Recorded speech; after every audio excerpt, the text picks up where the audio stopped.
Tunakutana wewe hata yeye yuko kule, wewe anakuambia tukutane mahali fulani.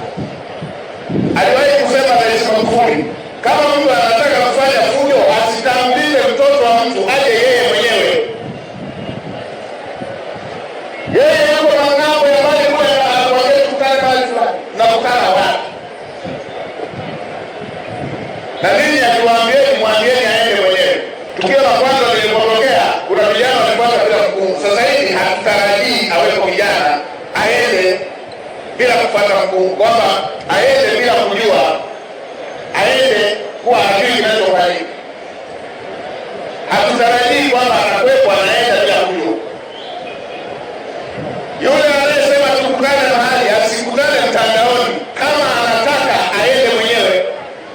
Na wale wanaochochea, wale ambao nchi zikigunduaga rasilimali wanaanza uchochezi, wanaanza vurugu ili wanufaike na rasilimali. Wakiendelea hivi nitaifumua zaidi ya hapo. Simtanilinda?